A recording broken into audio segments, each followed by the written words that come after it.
clear these two have a history. They try to keep their voices low, but the intensity of their conversation makes them easy to overhear. Cherry, you have to listen to me. If you stick around here, you could end up dead or worse. The Ripper is out there and he's real. The last killing happened just down the block, and now Coyote's missing. They'll probably find her tomorrow in a dumpster without her head. Come on, Cherry Bomb, think. I think plenty, Shane. I'm getting a PH freaking D from UW in neuroprosthetics, studying under Ojamon. And how am I paying for it? Bartending. Tips. There are faster ways for a Baron's girl to earn that kind of scratch, but I'm not taking them. So what do you want from me? I want what you want. A better life. A better world for everyone. The Universal Brotherhood can give you that. I've heard all this before. This isn't some trick to get us back together. Things are different now. I'm different now. The Brotherhood. Cherry Bomb's face is pretty hard, armored in lipstick and low expectations. The Universal Brotherhood is for other people, Shane. Rich Bellevue types who can afford their membership fees and voluntary donations. This isn't about money.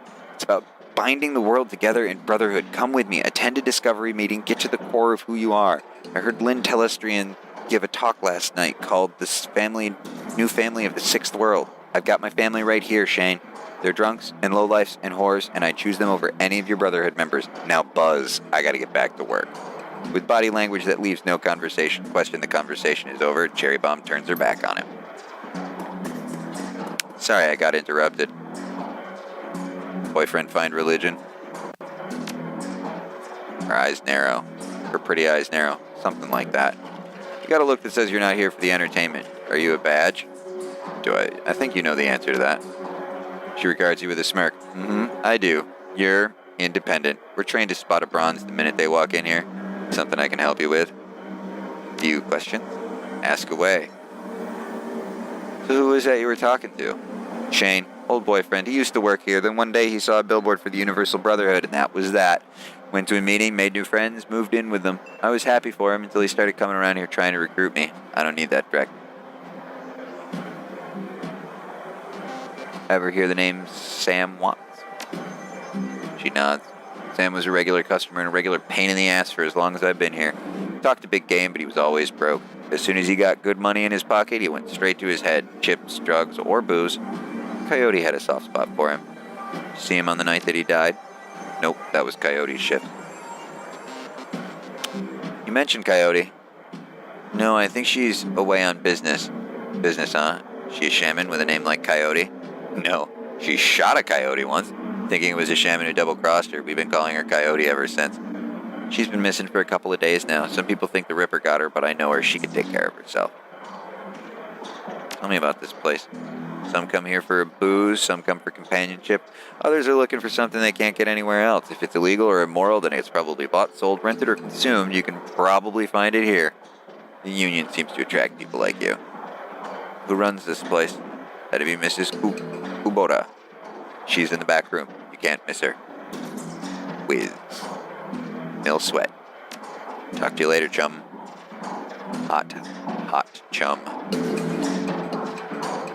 I don't like to go in blind, so before I go talk to her, let's talk to Eric. Hey guy, I got some extra outfits I'm trying to unload. You want first dibs? Yes, I do.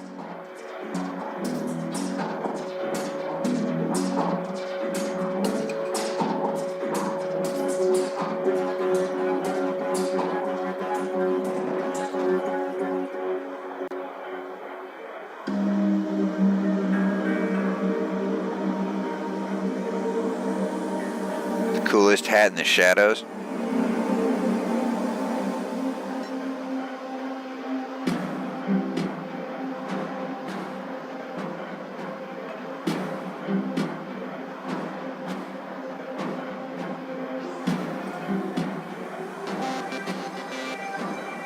You know what? You do have to have a sweet hat.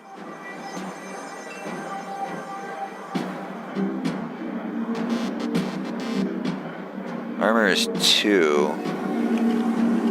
Better than I got. I'm gonna buy a sweet hat.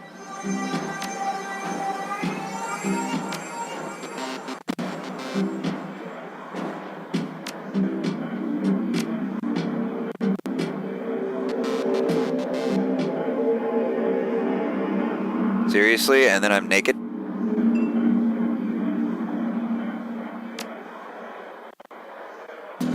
Total waste of money. Whoa, no, no, no, no. Equip that. Equip that.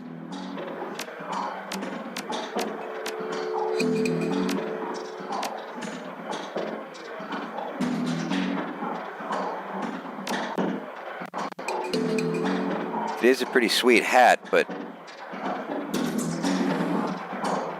don't like the idea of being spindly and naked. Oh, wait, I'm not. There's a shirt there. Confirmed. I'm wearing a shirt.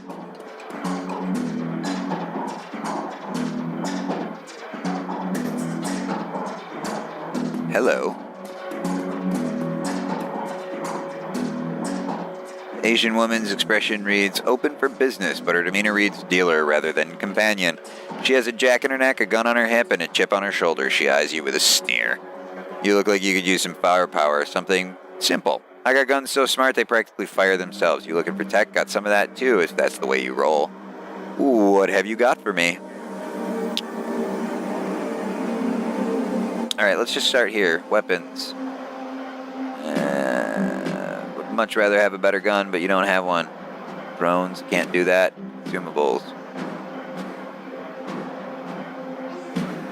None of that's good for me. Later, chump. Nerps. Who are you? Poised at the doorway to the VIP section is a tower of a troll, muscle wrapped in a possibly tailored suit. Whether the product of good genes or expensive aftermarket cosmetic work, the troll's gleaming horns perfectly frame his face, and his polished tusks and goatee accentuate. Why couldn't I have his fucking hairdo? Please, welcome, please behave yourself. You good?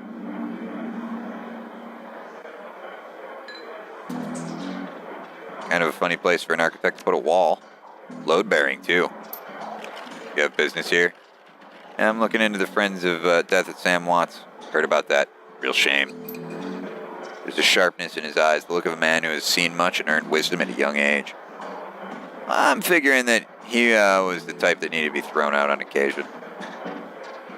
In your role here, now let's go with you ever have to toss him out on his ass? No, so much toss is nudge on his way.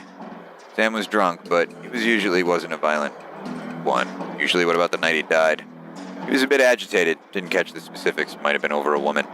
Thought I was going to have to show him out, but I had to deal with a couple of rival go-gangers posturing for one of the working girls upstairs. Jake helped Sam out instead. Thanks for the info. No problem.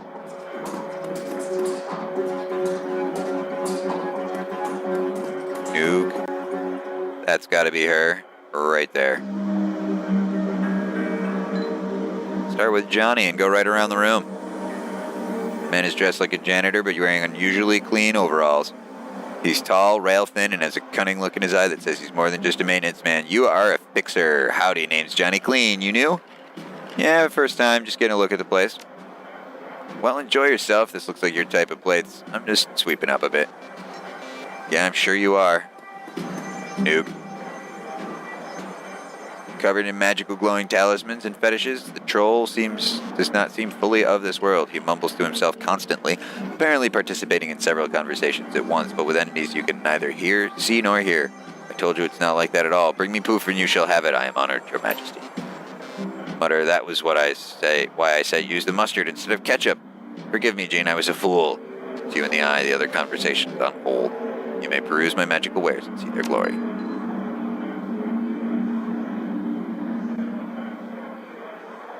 Oh, wow, you can make a physical adept? Sweet. You must be what's-her-face. Yeah. Miss Kubota watches you across the room, sizing you up as you approach. As you get closer, you can see that she's of mixed race, African and Japanese. Afrinese.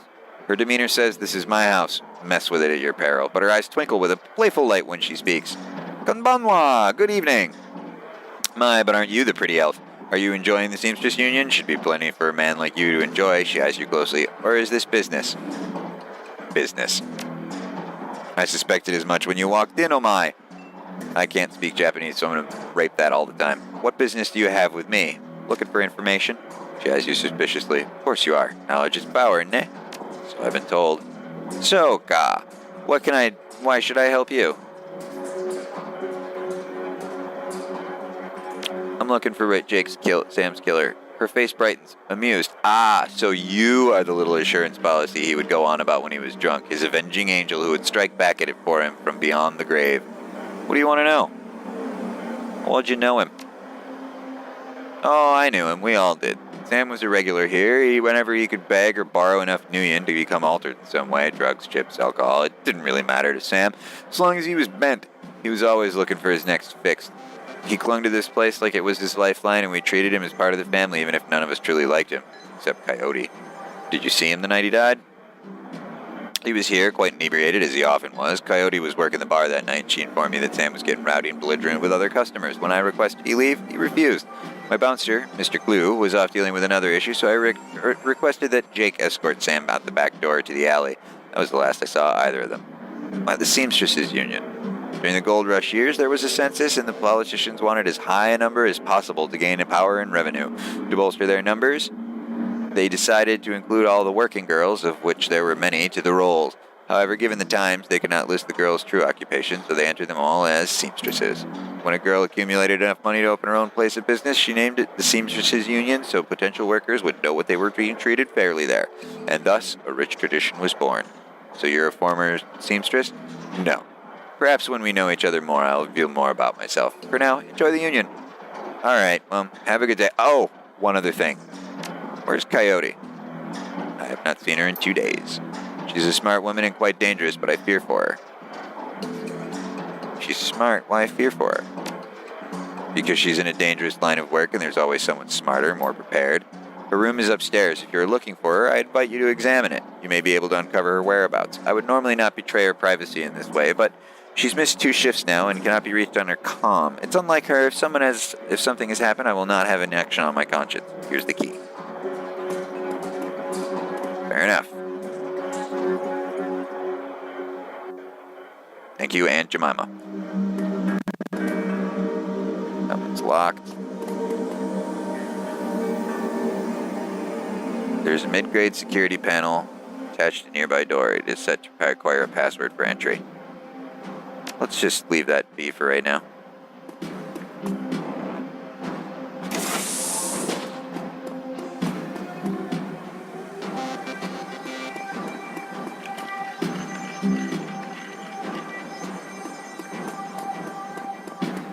Guessing this must not be her room.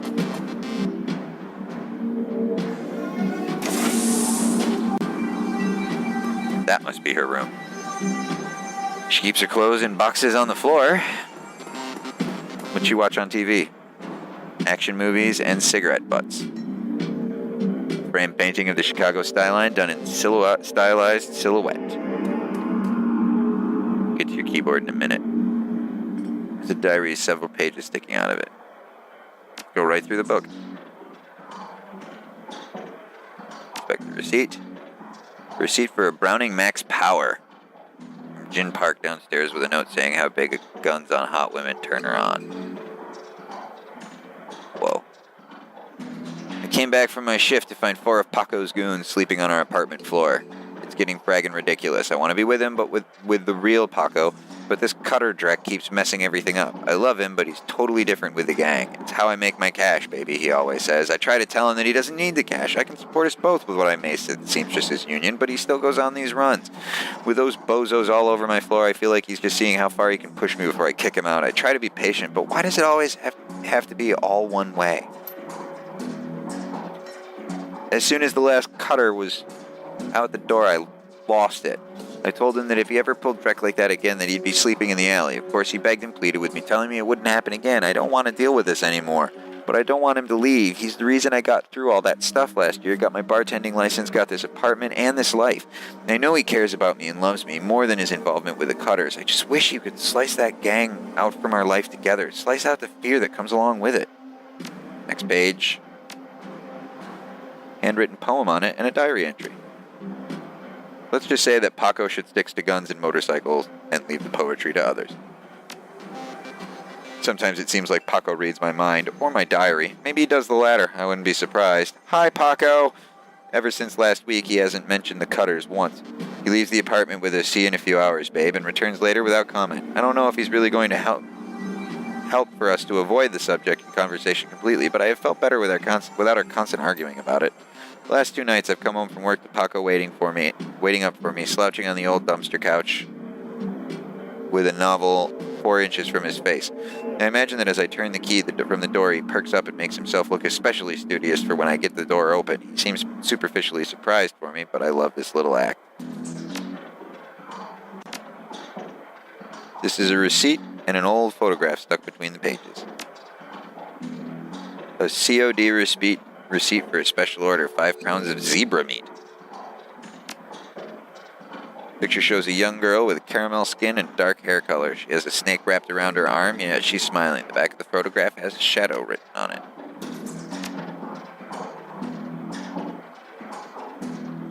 Whoa, I'm gonna have to jot stuff down, I'm sure. Maybe they'll be nice and keep it listed for me somewhere, but just in case. This is the best I got, so this is gonna have to do. 3, 4, 2, 4, 3, 6.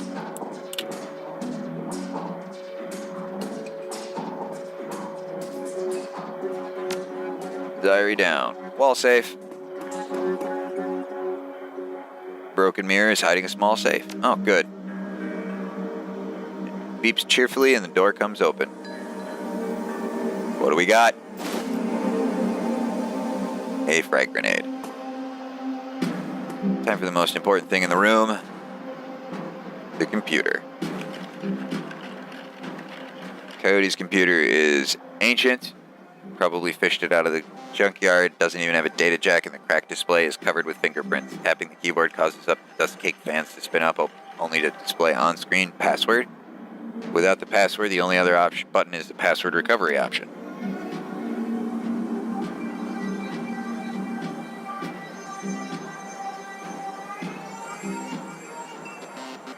Paco. Your favorite musical act?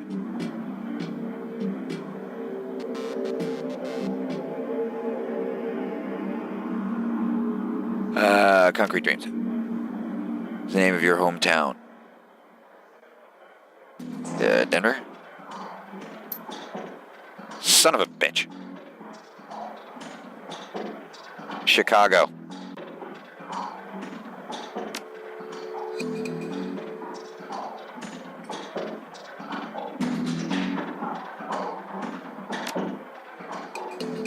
I'm gonna go with Paco.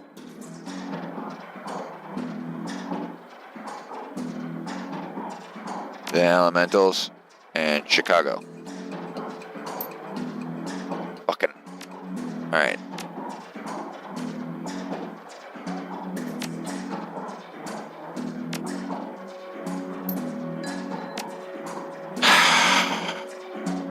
I'm missing something here.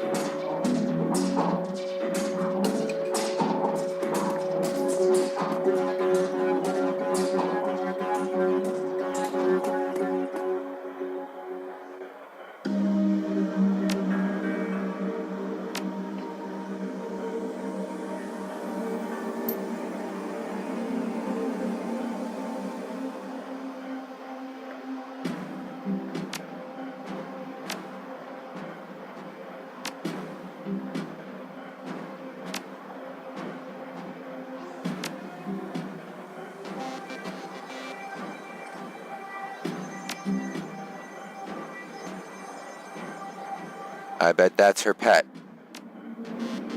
So now it's just a matter of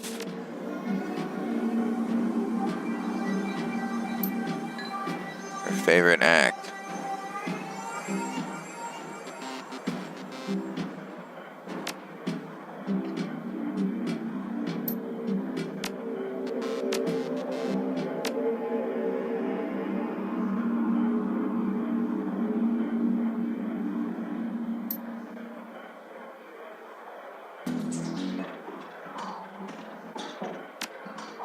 Wait a minute.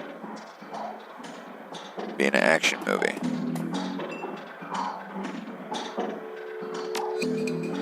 So Shadow.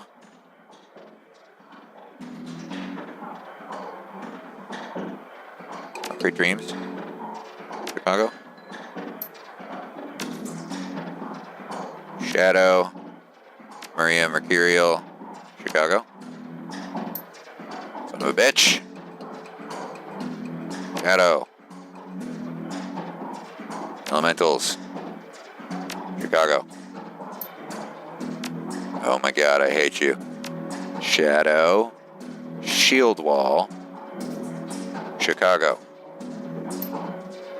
I hate you so much. Still Shadow. Starfire. Chicago. Thank God.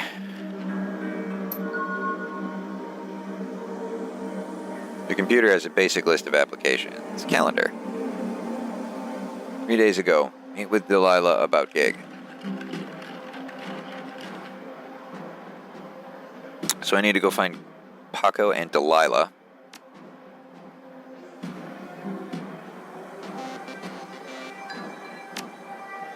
Scan shows that she's been reading a great deal about hellhounds. It also suggests more than a casual interest in vintage action figures. Alright. Let's go find out who this Delilah person is.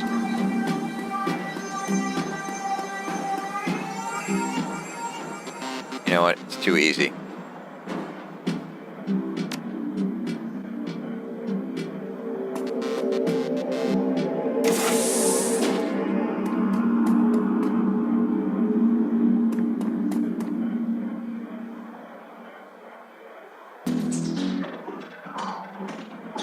Some nitro. Send that to the stash. Anything else in here? Head on home.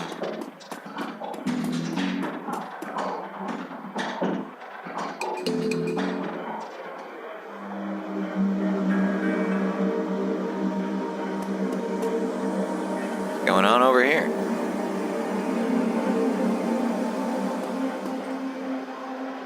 How can I help you?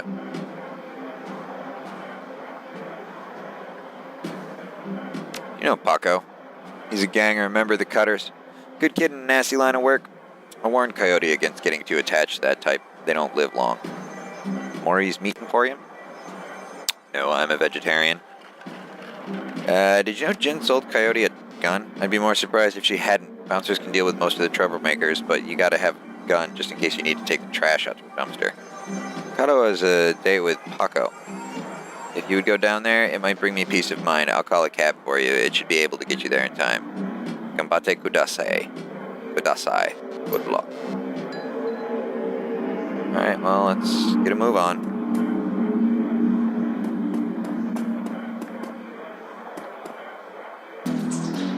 Anybody know who Delilah is? I'd really like to talk to Cherry Bomb.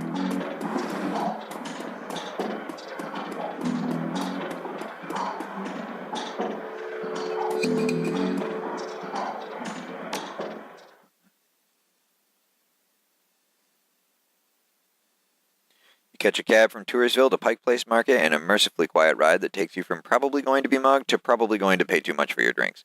Compared to the urban wasteland of the Barrens, the downtown area is filled with modern buildings, lighted streets, and unbarred shops, all living beneath the shadows of massive corporate arcologies. For many of these arcologies are home, for others they're hulking monuments to where the world went wrong. Famous for its fishmongers, Pike's Place Market has been around since the early 1900s, overlooking the bay. Now it's a market for all things legal and illegal.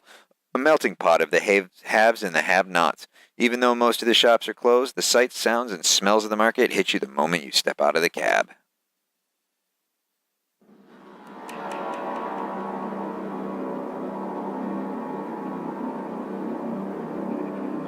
All right, and right here at Pike's Place Market, this is where we're going to call it for the first session.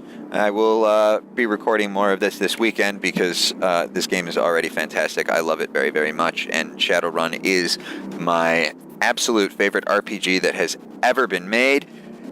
And so I will see you guys next time, and if you don't like this, you're going to have to fucking deal with it because I am going to play this the entire way through, probably very quickly if I'm lucky. And if you don't like it, well, slot off, frag face.